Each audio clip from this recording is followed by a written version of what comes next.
Over the next 4 weeks, we're going to be drafting book proposals based on the topics and ideas that we generated in our personal goals worksheets.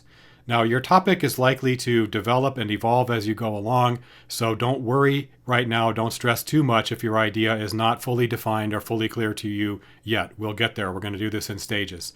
So the question is, what exactly is included in a book proposal?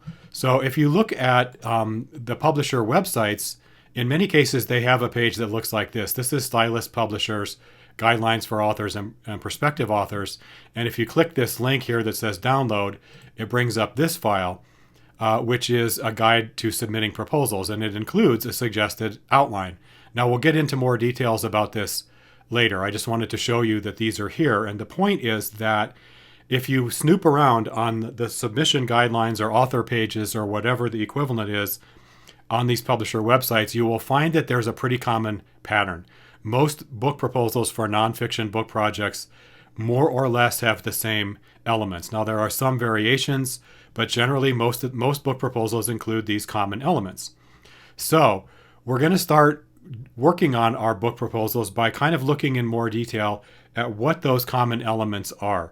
So I want to suggest a few resources and give you some background reading to help you get started. The first is from our course textbook, Publishing Inside Out. Chapter 6 in particular talks about acquisitions. Now, acquisitions editors, as you probably are beginning to learn, is one type of editor. There are many types of editors, and acquisitions editor is one of them.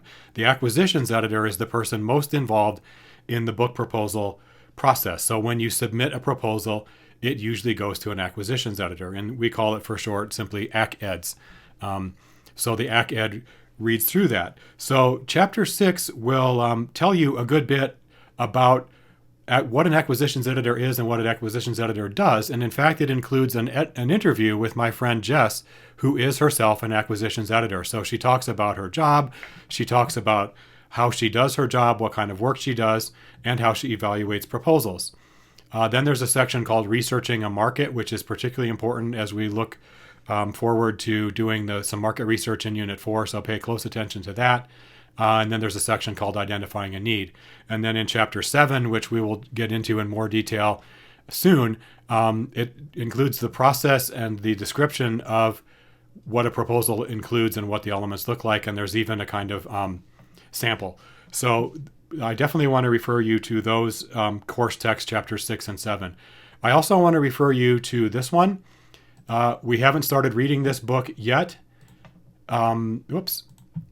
But we are about to.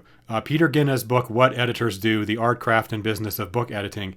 It's a collection of essays by different types of editors talking about their work. And so we're going to start reading that book this week. Chapter 1 in particular is called Where It All Begins, and it gives you a really great look inside the mind and process of an acquisitions editor. So the question I want you to start thinking about as you're developing your proposals and really kind of taking your idea the next step and the next step and the next step on going from a kind of vague concept to a developed proposal, I want you to keep this question in mind. What are these editors looking for? How do they evaluate proposals? How do they decide which ones to publish? Obviously, knowing that how to answer that question is going to give you a huge advantage, because now you're not just shooting in the dark. You actually have a target, and you have an audience, and you have an understanding of, I kind of know how this editor is going to evaluate my proposal. So we're going to be discussing this more on the discussion forums for the next several weeks, but keep that question in mind. How do these editors evaluate these proposals? What do they look for? Why would they pick one over the other? Assuming that they're all good, they're all interesting, and they're all well written, which ones do they decide to publish? They might only pick 1 out of 5 or 1 out of 10. So based on what criteria, right? I think that's a really important question, and I want you to begin to answer that for yourself by looking at those resources.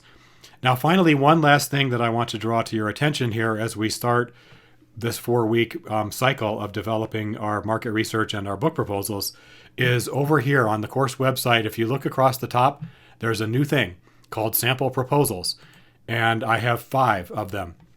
So let me just give you a quick snapshot of what's here. These are all good examples, useful. They're all a little bit different and a little bit unique. The first 2 are actually real life book proposals. One is by Susan Van Dusen, who was a recent grad of UALR, and it's called True Believers, about these 6 nuns in Arkansas who were excommunicated for following a heretical sect. She's got that book out for, or that proposal out for review right now. The other sample proposal is one that I am working on with my co-author and colleague Heidi Harris, who teaches at UALR. Many of you know her, Dr. Harris.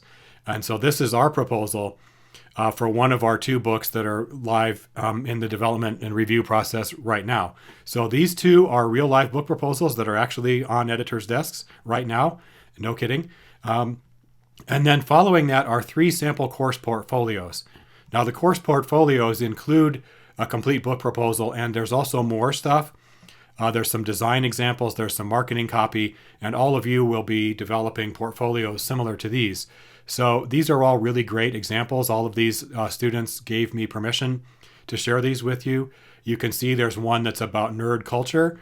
There's one that's about human communication and technology. And then there's one that's about film called Grim Cinema, Folktales, Horror Movies, and the Transmission of Culture. These, if you click these, it opens the file in Google Drive, and you can see Jenica, for example, did a really beautiful job with her design. She actually mocked up book covers and everything to look super professional. So these sample proposals are intended as models and examples that you can be inspired by, explore, and learn from. So feel free to take a look at those anytime. They'll be sitting out there for the rest of the semester. You can refer back to them to see how other authors have handled the process of writing and developing these book proposals. They're pretty challenging. That's why we're going to do it piece by piece, week by week, and assemble it in small units so that by the end of the 4th week, by the week before spring break, you will have built this in pieces so you can kind of put it together. You won't have to do it all at once. So anyway, please do take a look at these sample proposals and sample portfolios. I think you will find that they are interesting and hopefully useful examples to you. So that's a little bit of a snapshot of where we're going with Unit 4. I'll have some more material and more videos and stuff posted for you soon. Thanks for listening.